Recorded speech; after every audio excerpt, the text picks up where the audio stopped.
ഇന്നലെ വളരെ നല്ല രീതിയിൽ നടന്നു. പോലീസിന്റെയും ആറ്റുകാൽ ട്രസ്റ്റ് ഭാരവാഹികളുടെയും കണക്കനുസരിച്ച് ചരിത്രത്തിൽ ഏറ്റവും കൂടുതൽ ഭക്തർ പങ്കെടുത്ത പൊങ്കാല ആയിരുന്നു ഇന്നലെ കഴിഞ്ഞത്. ഒരു സമൂഹത്തിന്റെ മുഴുവനും കൂട്ടായ ഒരു പരിശ്രമത്തിലൂടെ ഏറ്റവും നല്ല രീതിയിൽ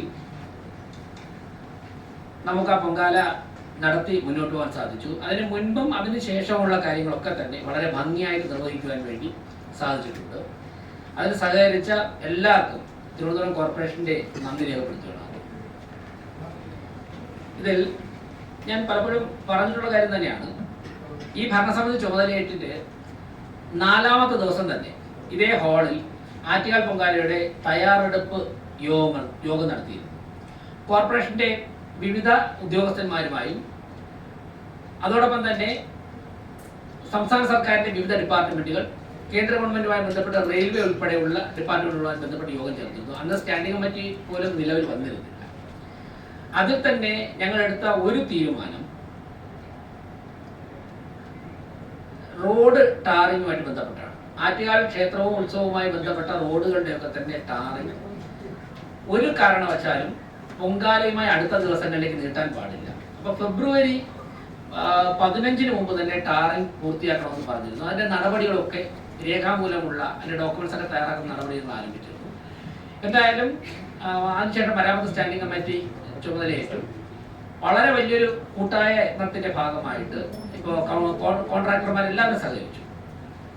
അതിന്റെ ഭാഗമായിട്ട് ഫെബ്രുവരി 15-ാം തീയതി തന്നെ 29 റോഡുകളുടെ വർക്കുണ്ടായിരുന്നതിൽ 23 റോഡുകളുടെയും പ്രവർത്തനം പൂർത്തിയാക്കാൻ സാധിച്ചു. ശിവരാത്രി വന്നതുകൊണ്ട് 2 ദിവസം കൂടി, അപ്പോൾ 17-ാം തീയതിയോടുകൂടി 29 റോഡുകളുടെയും കൗൺസിലർമാർ ആവശ്യപ്പെട്ട 29 റോഡുകളുടെയും പ്രവൃത്തി പൂർത്തിയാക്കാൻ സാധിച്ചു. ഞങ്ങൾ അതിലേക്ക് 10 ദിവസം ഡൽഹിയിൽ, ഏകദേശം ഒരു 6-7 ദിവസം ഞങ്ങൾ ഡൽഹിയിലായിരുന്നു. എന്നാൽ ഡൽഹിയിൽ നിന്ന് വന്നിട്ട് നേരെ പോയത് 14-ാം തീയതി മേയറും ഡെപ്യൂട്ടി മേയറും സ്റ്റാൻഡിംഗ് കമ്മിറ്റി ചെയർമാൻമാർ ഉൾപ്പെടെ പോയത് ഈ റോഡുകളുടെ പ്രവർത്തന പുരോഗതി വിലയിരുത്താനാണ്.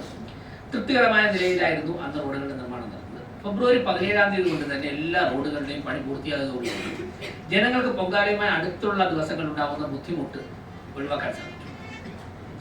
പിന്നെ ഇടയ്ക്കുണ്ടായ കുടിവെള്ളത്തിന്റെ ഒരു ക്ഷാമം നേരിട്ടൊരു പ്രശ്നമാണ്. അത് വന്ന ദിവസം തന്നെ അതിന് തൊട്ടടുത്ത കൗൺസിൽ ചർച്ച ചെയ്യുകയും അതിന്റെ അടിസ്ഥാനത്തിൽ 43 കുടിവെള്ള പ്രശ്നമുള്ള വാർഡുകളിലെ കൗൺസിലർമാരും വാട്ടർ അതോറിറ്റിയുടെ ഉയർന്ന ഉദ്യോഗസ്ഥന്മാരുമായി, സൂപ്രണ്ടിംഗ് ഉൾപ്പെടെയുള്ള ഉദ്യോഗസ്ഥന്മാരുമായിട്ട് ചർച്ച ചെയ്ത് അവരുടെ ശ്രദ്ധയിൽപ്പെടുത്തി. അവർ ചില കാര്യങ്ങൾ പറഞ്ഞു. അതിൽ പരമാവധി കുറെ പരിശ്രമിച്ചിട്ടുണ്ട്. കുറച്ചൊക്കെ വീണ്ടും പെൻഡിങ്ങിലുണ്ടായിരുന്നു.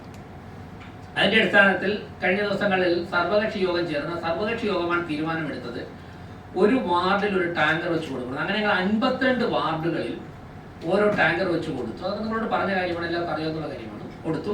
കൗൺസിലറുടെ കാര്യത്തിന്റെ ചുമതല 8 ടാങ്കറുകൾ ക്ഷേത്രത്തിന്റെ ചുറ്റും വിന്യസിച്ചു.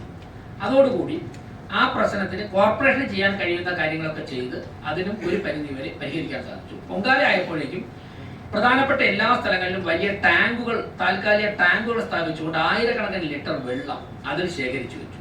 അതിലൂടെ പൊങ്കാലയ്ക്ക് വന്നവർക്ക് അത് ഉപയോഗിക്കാൻ സാധിച്ചു. ഇനി ഞങ്ങൾ നൽകിയ ടാങ്കറുകൾ കുടിവെള്ള പ്രശ്നം പരിഹരിച്ചതിന് ശേഷം മാത്രമേ ഞങ്ങൾ വാർഡുകളിൽ നിന്ന് വിഡ്രോ ചെയ്യുകയുള്ളൂ. വാർഡുകളിൽ ആവശ്യമുണ്ടെങ്കിൽ ആ ടാങ്കറുകൾ ഇനിയും ഉപയോഗിക്കാം. സൗജന്യമായിട്ടാണ് കോർപ്പറേഷൻ വെള്ളവും ടാങ്കറും നൽകുന്നത്. അതിലൂടെ ആ പ്രശ്നം നമുക്ക് തരണം ചെയ്യാൻ സാധിച്ചു. ഇതോടൊപ്പം തന്നെ ഗവൺമെന്റ് തലത്തിൽ ബഹുമാനപ്പെട്ട 2 മന്ത്രിമാർ, വിദ്യാഭ്യാസ മന്ത്രിയും ദേവസ്വം മന്ത്രിയും നടത്തിയ മീറ്റിങ്ങുകൾ, ഒടുവിൽ ബഹുമാനപ്പെട്ട മുഖ്യമന്ത്രി തന്നെ നേതൃത്വം കൊടുത്തുകൊണ്ട് നടത്തിയ റിവ്യൂ മീറ്റിംഗ്, ആ മീറ്റിങ്ങുകളിലൊക്കെ നടന്ന വിലയിരുത്തലുകളുടെ അടിസ്ഥാനത്തിൽ എല്ലാ ഡിപ്പാർട്ട്മെന്റുകളും വളരെ നന്നായിട്ട് സഹകരിച്ച് തന്നെയാണ് ഈ സംരംഭം വിജയിപ്പിക്കുവാൻ വേണ്ടി സാധ്യമായത്. അത്തരത്തിൽ ഗവൺമെന്റ് തന്നെ വളരെ ഗൗരവമായിട്ട് ഈ വിഷയത്തിൽ ഇടപെട്ട് ചെയ്തിരുന്നു. മുഖ്യമന്ത്രി തന്നെ വിലയിരുത്തൽ യോഗത്തിൽ പങ്കെടുത്തു എന്നുള്ളത് അതിന്റെ ഗൗരവം വർദ്ധിപ്പിക്കും.